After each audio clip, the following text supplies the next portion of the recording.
Welcome to English Podcasts. Relax and enjoy your listening practice. There was a time when silence felt heavier than noise, when even the simplest morning carried a quiet weight I could not explain. From the outside, nothing seemed broken. The world moved as it always had. People walked with purpose, the city breathed in rhythm, and the sun rose with quiet certainty. But inside me, something had slowed, then dimmed, and eventually it almost disappeared. I remember the moment I first noticed it, not as a sudden collapse, but as a gradual fading, like light leaving a room at the end of a long day. I stopped looking forward to things. Small victories felt meaningless. Even time itself seemed to stretch, empty and endless. At first, I told myself it was just exhaustion, that I needed rest, that tomorrow would feel different. But tomorrow came, and nothing changed. Days turned into weeks, and weeks into something harder to define.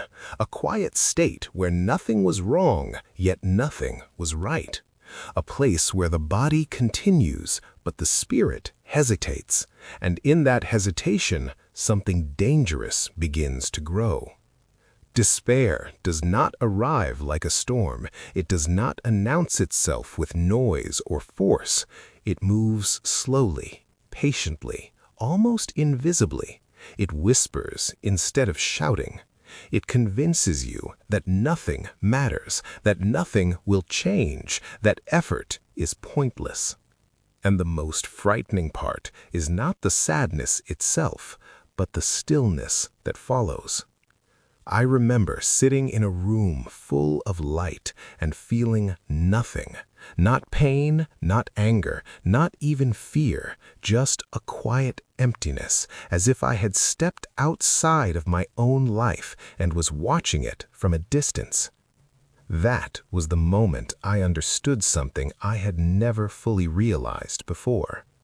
A person is not destroyed only by failure or loss or hardship. A person is destroyed when they stop believing that movement is possible, when they accept the stillness, when they surrender to the idea that this is all there is.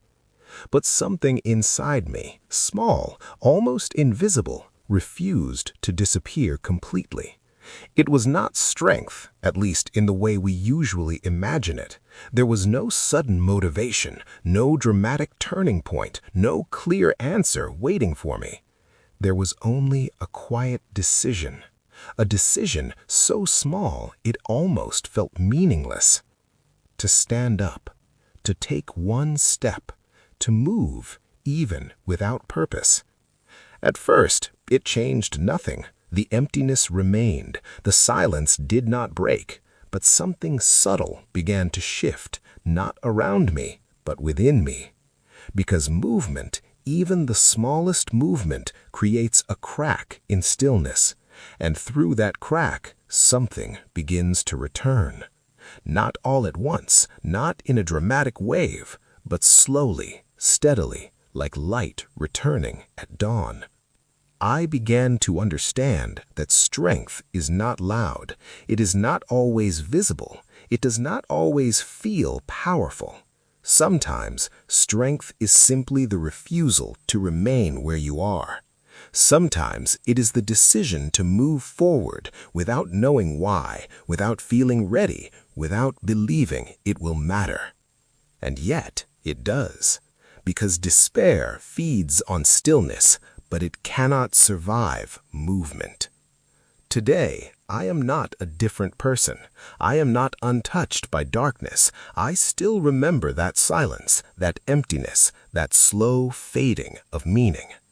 But I also remember something else, that even in the deepest quiet, there is always a choice. Not a perfect one, not an easy one, but a real one. To move. And sometimes that is enough to begin again.